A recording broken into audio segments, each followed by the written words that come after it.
So XTZL3D have very kindly sent me a spool of their tri-extrusion silk to test out. No obligation other than to just provide very honest feedback in my usual way.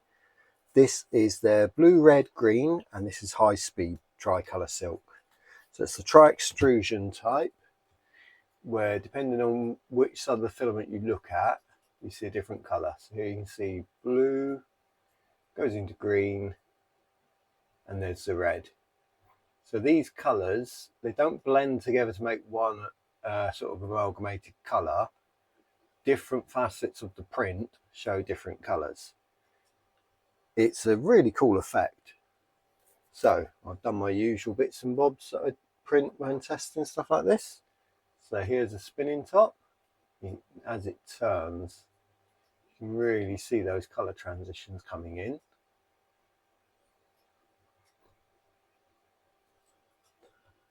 Does it spin? Kinda. One day I'm going to do this and it's going to be off down the back of my desk and then it can stay there. So we've got the spinning top, we've got my usual fidget bolts.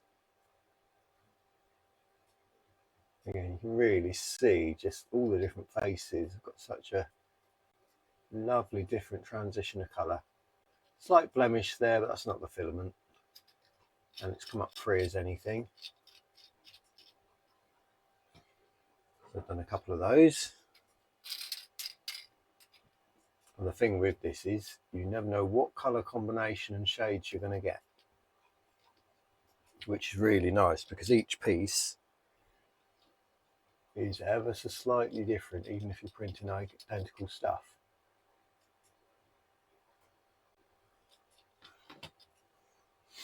And then of course I had to make the giant one.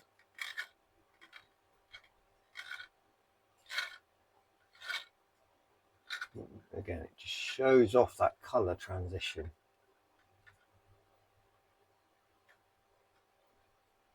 I don't really print decorative stuff for myself.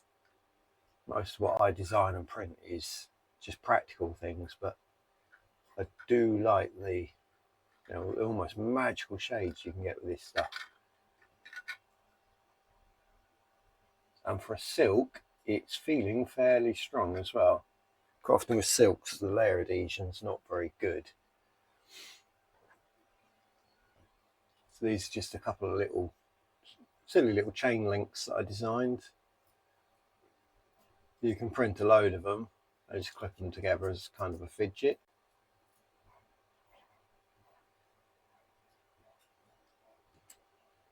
And then I did one of my pen or trinket cups.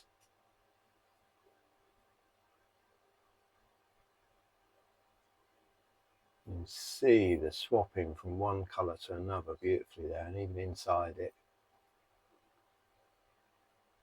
Slight blemish there, but that was just a bit of old filament fell off the hot end and I didn't get to it in time, so it cooled. Even a beautiful texture where it sits on the bed.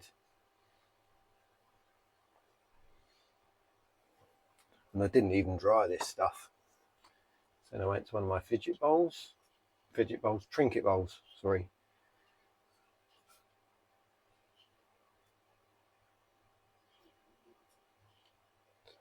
I almost want to put it on a slowly rotating turntable with a light pointing at it. That's magical. It's almost like a disco ball or something.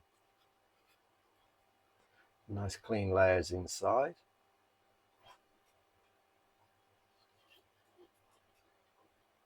And yeah, reasonably strong. I mean, I wouldn't use silk filament for something that needed load bearing or whatever, but I've had some silks, God, I can't get my words out right, that just, they don't print strong enough to be usable for anything decorative. And here's I designed this originally as a soap bowl or a soap dish. We could also use it as a trinket dish. When we were out with friends the other day, someone was spinning these in there. So I've been challenged to make a larger bowl so that we can battle spinning tops. Then just a little trinket box. because of the flat sides, really enhances that colour swap.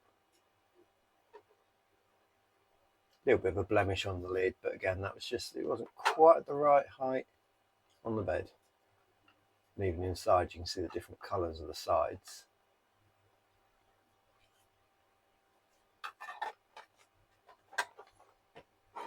So then I figured, in for a penny, I'd run another one. And this one, about here, when the filament's on the roll, ideally you want it so it's complete from start to end with the outside edge of the filament the same colour, because then you'll get a uniform colour. But that's nigh impossible, so at some point it just twisted. And what it's done is created this lovely banding effect. So around the box, it's just changed the colours, which I really like as an effect. And then I figured, just for the heck of it, put the brand name on the front of the box. I've made these boxes before for people and just put their name on in this raised lettering.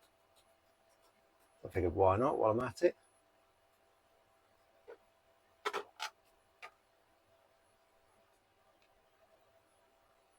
I mean, you couldn't have got this lovely transition here and this banding intentionally without forcing a couple of colour swaps. So I like the randomness of it.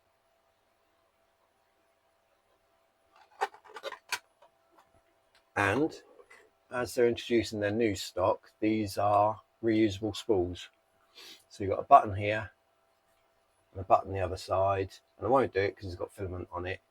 But I think you just press the button down to unlock and then twist, and each side comes off, and I believe you've got a central spool through the filament. Now hopefully as they're restocking they'll start selling more refills, because I really hate throwing away plastic spools. But I find with cardboard spools, although you can put them in the recycling, the cardboard soaks up so much moisture. If you've got a smart filament dryer, it will read the moisture in the cardboard. So I would like to be able to use more reusable spools and buy refills. It's just tricky because a lot of companies who have tried it, they cannot get the price of the refill down lower than buying just a normal spool of the same filament and then throw the spool away. But I really hope it goes that way.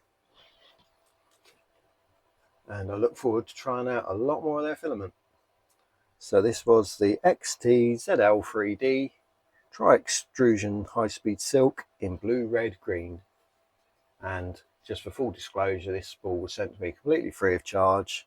No money has changed hands, and the opinions I give are completely my own as always. Thanks for watching.